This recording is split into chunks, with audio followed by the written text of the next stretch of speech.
কোনো সরকার জনবিরোধী বাজেট করে না, বললেন রওশন। কুষ্টিয়ায় বিএনপি নেতাকর্মীদের সঙ্গে পুলিশের সংঘর্ষ, আটক এক। জানাবো আলুর দাম কমবে না, বললেন আব্দুর রাজ্জাক। হালুয়া রুটির ভাগ বাটোয়ারার জন্য বিএনপি গঠন, বললেন পররাষ্ট্রমন্ত্রী।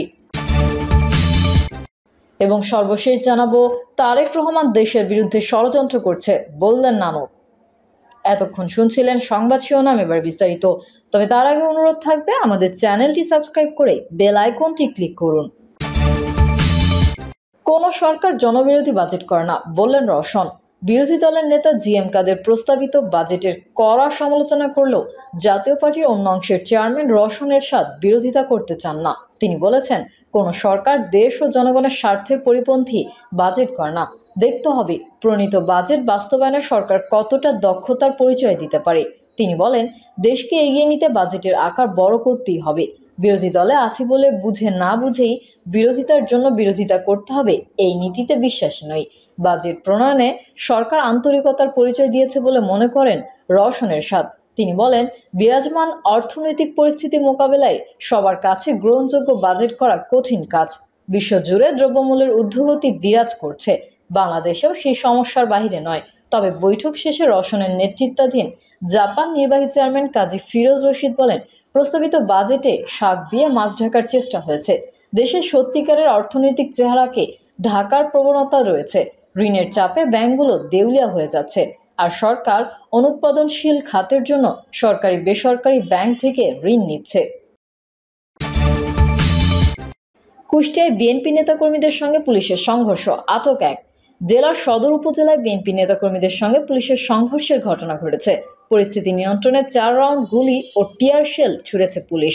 এ সময় বিএনপি নেতাকর্মীদের 30টি মোটরসাইকেল সহ সাদিকুর রহমান ভোটন নামের এক ইউপি সদস্যকে আটক করেছে পুলিশ। পুলিশ সূত্রে জানা যায়, বিএনপি যুবদল ও ছাত্রদলের নেতাকর্মীরা পুলিশের অনুমতি না নিয়েই কবুরহাট এলাকায় মিটিংয়ের আয়োজন করে।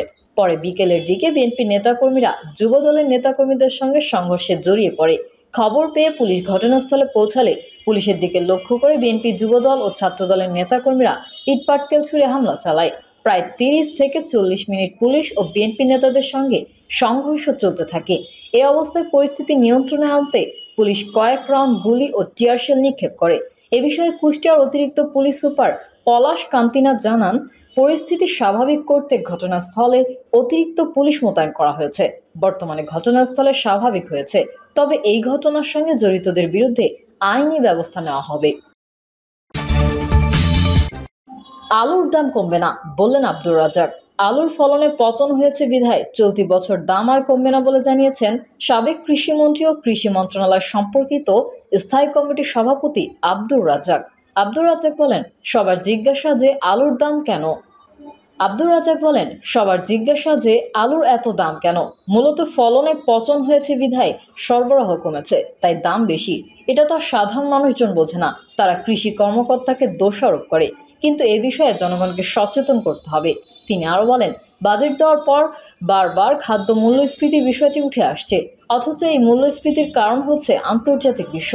তবে আমাদের উন্নয়নের যে ধারাবাহিকতা চলমান রয়েছে, তা যদি আমরা বিশেষত আমাদের কৃষকরা ধরে রাখতে পারেন, তাহলে মূল্যস্ফীতি অবশ্যই কমে আসবে। হালুয়া রুটির ভাগ বাটোয়ারার জন্য বিএনপি গঠন, বললেন পররাষ্ট্রমন্ত্রী ডক্টর হাসান মাহমুদ বলেছেন, ক্ষমতার হালুয়া রুটি ভাগ বাটোয়ারার জন্য মির্জা ফখরুল ইসলাম আলমগীর সহ যারা বিএনপি গঠন করেছিলেন, একাধারে 22 বছর ক্ষমতার বাইরে থাকা তাদের আর সহ্য হচ্ছে না। তারা সরকারের কোনো উন্নয়ন অগ্রগতিও সহ্য করতে পারছে না। সেই কারণে তারা নানা ষড়যন্ত্রে লিপ্ত। বিএনপি জামাত বাজেট ঘোষণার আগেই বিবৃতি রেডি করে রাখে। গত 15 বছরের তাদের বিবৃতি বক্তব্য যদি দেখেন, তখন হুবহু মিল খুঁজে পাবেন। বিএনপি জামাত ও কতিপয় বুদ্ধিজীবীর প্রতি প্রশ্ন রেখে ডক্টর হাসান মাহমুদ বলেন, বাজেট জনগণের কল্যাণে যদি না আসে, তাহলে গত 15 বছরে দারিদ্রতা 40% থেকে নেমে 18.7% কেমনে আসলো? আর অতি দারিদ্রতা 22% ছিল, সেখান থেকে 5.7% কিভাবে নেমে এসেছে? এটি সম্ভবপর হয়েছে বাজেট বাস্তবায়নের কারণেই। এরা আসলে চোখ থাকতেও অন্ধ, কান থাকতেও বধির। ওদের চোখ এবং কান যেন মহান আল্লাহ ঠিক করে দেন, সেই প্রার্থনা করি। ছয় দফা প্রসঙ্গে ডক্টর হাসান মাহমুদ বলেন, পূর্ব বাংলার মানুষের মাঝে স্বাধীনতার পক্ষে মনন তৈরি করার জন্যই বঙ্গবন্ধু 6 দফার ঘোষণা করেছিলেন। 6 দফার পক্ষে মানুষ ব্যাপক সাড়া দেন। বঙ্গবন্ধু 6 দফা নিয়ে সারা দেশে ঘুরে বেড়ান। যেখানে বক্তব্য দেন সেখান থেকে গ্রেফতার করা হতো। 69-এর গণ অভ্যুত্থানের মাধ্যমে বঙ্গবন্ধু মুক্তি লাভ করেন। তিনি বলেন, 69-এর গণ অভ্যুত্থানের পর 6 দফার উপর ভিত্তি করেই দেশে সাধারণ নির্বাচন হয়। জনগণ 6 দফার পক্ষেই ভোট দেন। বঙ্গবন্ধু পাকিস্তান ন্যাশনাল অ্যাসেম্বলিতে মেজরিটি পার্টির নেতা নির্বাচিত হন। এরপর ক্ষমতা হস্তান্তরে যখন বাহানা করা হচ্ছিল, তখন বঙ্গবন্ধু বলেছিলেন, 6 দফা যখন ঘোষণা করেছিলাম তখন এটি আওয়ামী লীগ কিংবা শেখ মুজিবের দফা ছিল। নির্বাচনের পর এটি জনগণের দফায় পরিণত হয়েছে। জনগণই 6 দফার পক্ষে রায় দিয়েছে। আমি 6 দফার বাইরে কোনো আপোষ করতে পারবো না। পররাষ্ট্রমন্ত্রী আরও বলেন, বঙ্গবন্ধু যদি আপোষ করতেন পাকিস্তানের প্রধানমন্ত্রী হতে পারতেন। বঙ্গবন্ধুর লক্ষ্য পাকিস্তানের প্রধানমন্ত্রী হওয়া নয়, বাংলাদেশের মানুষের মুক্তি। সেই কারণে প্রধানমন্ত্রিত্বের প্রস্তাব প্রত্যাখ্যান করে তিনি স্বাধীনতার লক্ষ্যেই এগিয়ে যান। 7ই মার্চ রেসকোর্স ময়দানের বক্তব্যে তিনি পক্ষান্তরে বাংলাদেশের স্বাধীনতার ঘোষণা দেন।